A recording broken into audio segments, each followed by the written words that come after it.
Eccoci insieme come ogni venerdì, supportati naturalmente dallo CGIL del Veneto, ma questa volta abbiamo un ospite d'eccezione. Parliamo a livello nazionale, abbiamo il piacere di avere qui con noi in studio il segretario nazionale Raffaele Atti. Grazie di essere qui con noi, segretario, che così ci dà una prospettiva anche più aperta, più ampia a livello nazionale, visto anche le manifestazioni che ci sono state, visto quella del 1° giugno che sono state molto importanti, viste le azioni che sta intraprendendo il sindacato anche a livello nazionale per rivendicare alcuni diritti, per portare delle proposte, per cercare di modificare le cose. E poi ben arrivato, ben ritornato qui con noi in studio Giuseppe Di Girolamo, segretario dello SPI Veneto, invece, rappresentanza territoriale, quindi abbiamo il nazionale e il territoriale. Potremmo anche vedere un po' delle comparazioni. Io vorrei proprio partire da lei, segretario.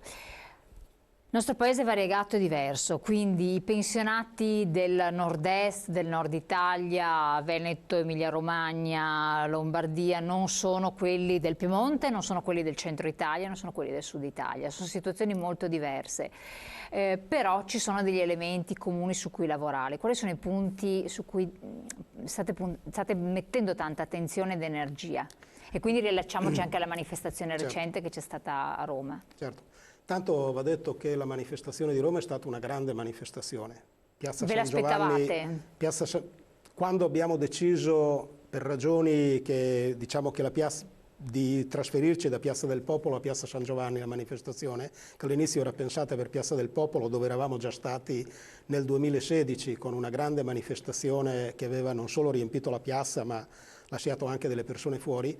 Noi abbiamo dovuto fare quella scelta perché capivamo che la partecipazione sarebbe stata elevata mentre la piazza per ragioni di sicurezza si veniva restringendo, cioè si chiudevano degli spazi, e quindi abbiamo deciso di buttare il cuore oltre l'ostacolo. I 3 segretari generali di SPI, FNP e UILP hanno preso coraggiosamente la scelta di San Giovanni. Qua vediamo un'immagine. Abbiamo visto diciamo, che la piazza è stata riempita. Mi faccia dire che vale per questa come una valutazione che facemmo già nel 2016 per quella di Piazza del Popolo. Piazze così non sono il frutto solo di uno sforzo organizzativo. Vuol dire che il sindacato con la sua proposta incontra delle esigenze reali. E l'esigenza che è stata a lungo sottovalutata negli anni della crisi e che è l'elemento unificante della condizione dei pensionati è che durante la crisi la svalutazione delle pensioni è una svalutazione molto forte. In quel disagio che riguarda il ceto medio c'è molto anche dei pensionati. Normalmente noi siamo abituati a pensare che i pensionati sono stati, diciamo, tutelati meglio nel periodo della crisi, e ci sono degli aspetti di verità in questo ragionamento. È aumentata la povertà più nelle aree in altri strati sociali, soprattutto in target d'età diversi. I giovani, è aumentata molto la povertà nei giovani, è aumentata molto la povertà nelle famiglie con bambini. Ma c'è stata una perdita di potere d'acquisto, una perdita di condizioni che, connessa al depauperamento dei servizi pubblici, che ha investito in maniera diversa, ma tutto il Paese, per le restrizioni alla finanza locale, ha colpito molto i pensionati.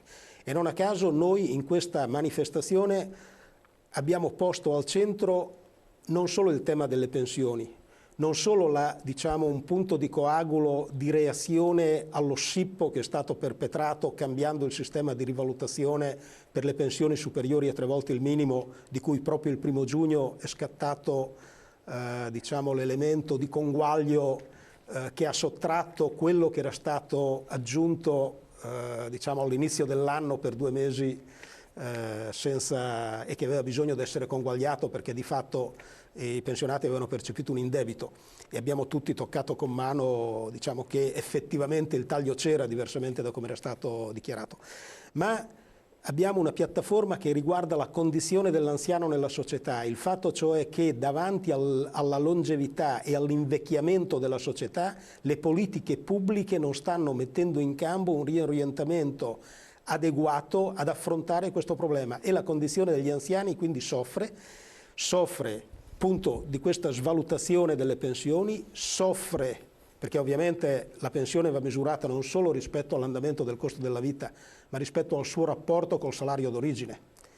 E poi soffre di impoverimento dei servizi pubblici. Non a caso gli altri due temi che abbiamo posto, che sono tra loro interconnessi, sono la richiesta di reinvestimento nel servizio sanitario nazionale, nel servizio universale, e una legge per la non autosufficienza che è necessaria anche per poter permettere al servizio sanitario nazionale di garantire cure adeguate alle persone, cure sanitarie ma anche cure tutelari, cure di assistenza, perché oggi diciamo, siamo l'unico grande paese che ha un processo di invecchiamento della popolazione tra i più accentuati, che non ha riorganizzato il proprio sistema di cure di lungo periodo, come si suol dire. L'hanno fatto in quasi tutti i paesi europei, soprattutto nei paesi che hanno problemi di invecchiamento, dalla Germania alla Francia. Sono dati sistemi di intervento nelle quali è chiaro qual è diciamo, un intervento importante del sistema pubblico per il sostegno delle persone non autosufficienti. Ecco, in quest'ottica qui ci sono realtà diverse.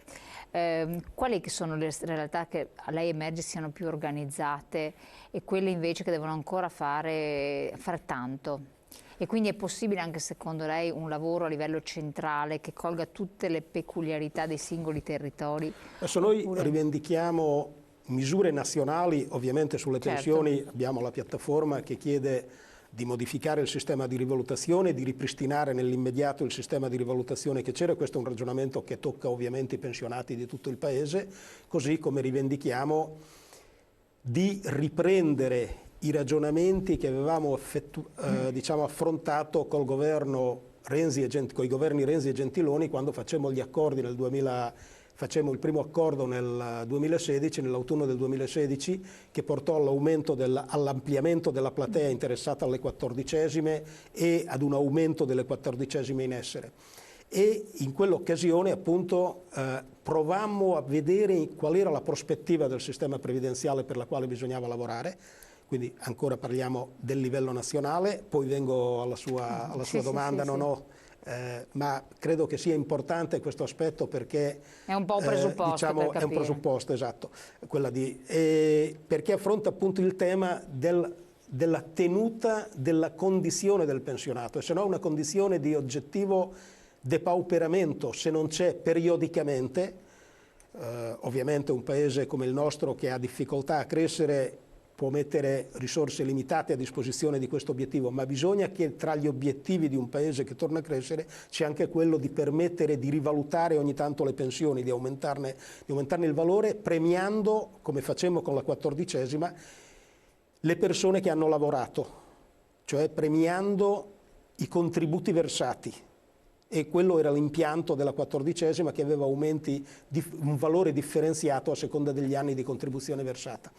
Ecco, abbiamo l'altro obiettivo, sempre connesso, è quello di ridare credibilità al sistema pubblico. Avevamo parlato di pensione di garanzia, ed era un altro dei capitoli che abbiamo posto al centro della nostra piattaforma. Cosa vuol dire pensione di garanzia? Una pensione di garanzia è una pensione di garanzia per i giovani, che sono quelli che, dovendo versare i contributi dentro il sistema a ripartizione, che il nostro è un sistema a ripartizione nel quale i lavoratori in attività versano i contributi per pagare le pensioni di noi che siamo in pensione. Allora è chiaro che questo è giusto ricordarlo per due motivi. Primo, perché quelli che parlano tanto di sgravi contributivi di qua e di là debbono sempre dirci dove trovano i soldi per finanziare le pensioni, cioè bisogna che sia chiaro che quegli sgravi vanno coperti dalla fiscalità generale se uno vuol ridurre il costo del lavoro calando la contribuzione. Se uno invece dice che cala la contribuzione perché paga meno contributo ai giovani, deve sapere che ha due effetti. Uno, che riduce l'importo della massa disponibile per pagare le pensioni in essere. Due, che cala la contribuzione che viene versata per calcolare le pensioni di domani di quelli che oggi stanno lavorando. Ma allora quindi si tiene sempre in piedi questo sistema attuale? E quindi noi siamo per mantenere questo, e dato che il sistema contributivo che abbiamo è un sistema che richiede che calcola la pensione sulla base dei contributi che vengono versati, che vengono rivalutati nel tempo, noi abbiamo una generazione, le persone che hanno fino a 40 anni, anche a 45, che tra lavori discontinui un ritardo nell'inizio dell'attività lavorativa, ha dei buchi nella propria posizione contributiva, che si tratta non solo rispetto ai quali si tratta di intervenire per garantire che una persona che sia stata sul mercato del lavoro un certo numero di anni abbia una pensione non inferiore a determinati periodi. Quindi noi pensiamo a una pensione di garanzia non come a una minima uguale per tutti, ma un meccanismo di rivalutazione di pensioni che, per i limiti che sono connessi al sistema contributivo, impedisca che quelle pensioni siano non dignitose, non troppo basse. Se non facciamo questa operazione, i giovani saranno progressivamente allontanati dal sistema contributivo pubblico. E noi questo ovviamente lo temiamo, ma pensiamo che sia un danno anche per loro, perché nessun sistema tutela meglio del sistema pubblico, perché il sistema pubblico, il sistema pensionistico pubblico è quello che dà la garanzia nel tempo, mentre i sistemi assicurativi privati, che sono anche di natura contrattuale, danno meno risposte.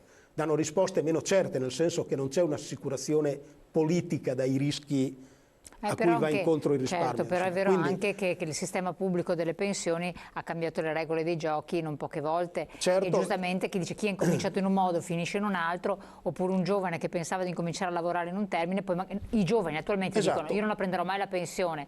Cioè, piuttosto lì il privato probabilmente essere... sbagliano in questa valutazione, ma è vero che ci sono limiti nel sistema contributivo attuale che vanno affrontati come noi proponiamo di affrontare questi limiti in maniera da elevare le prestazioni future dei giovani.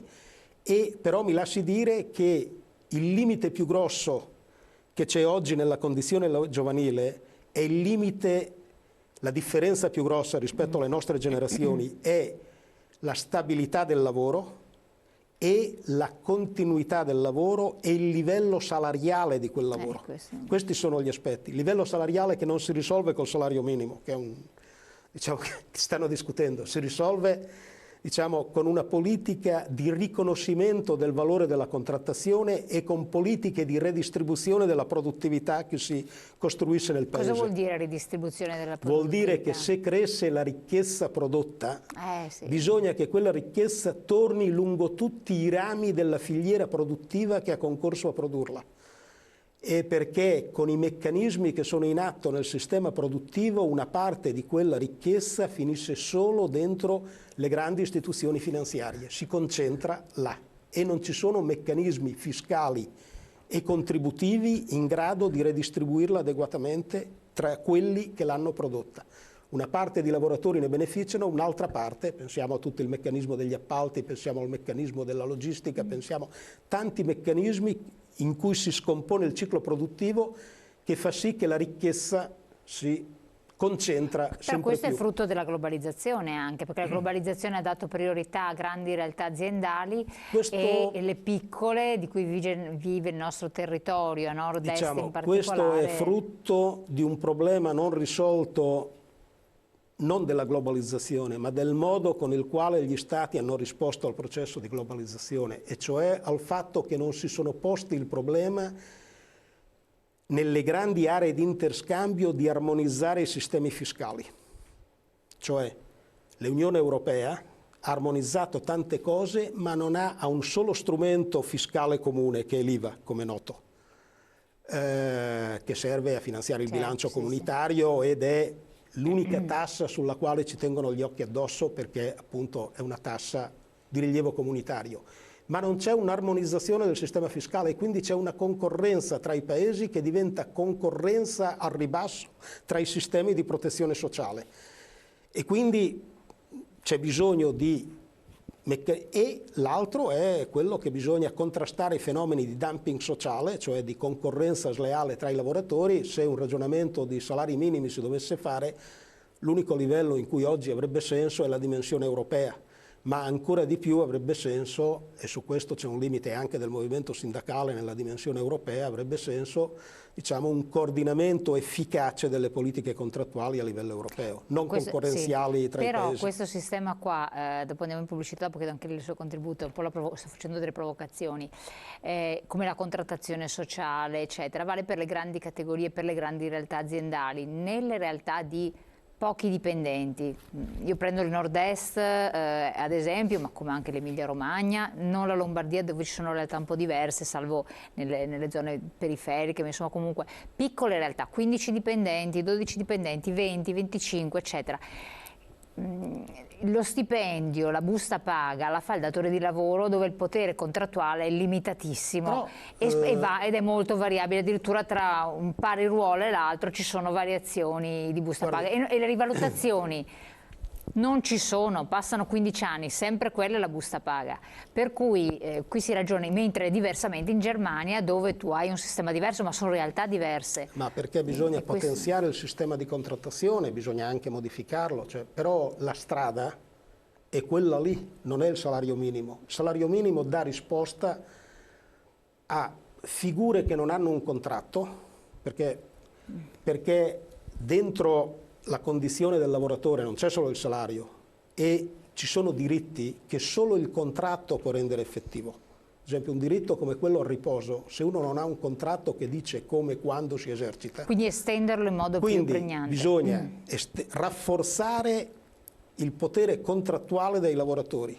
e quindi la legislazione, se vuole davvero far aumentare i salari, deve sconfiggere la concorrenza contrattuale, deve battere i contratti pirata, deve lavorare perché ci sia l'erga omnes, cioè come chiede l'articolo 39 della Costituzione, applicare l'articolo 39 della Costituzione che dice le organizzazioni sindacali rappresentate in proporzione ai loro iscritti, recita diciamo, indicando l'esigenza di misurare la rappresentanza, siglano contratti validi per tutta la categoria dei lavoratori rappresentati. Allora bisogna arrivare lì, cioè evitare quelli che noi chiamiamo contratti pirata e quindi arrivare a una condizione nella quale ci sia una rivalutazione della condizione lavorativa e poi andare alle cause vere delle condizioni scandalose. Io sento parlare di salari di 2-3 euro. Guardi, quei salari lì sono frutto o di un contratto pirata, quindi il problema è contrastare il contratto pirata, o di cooperative spurie,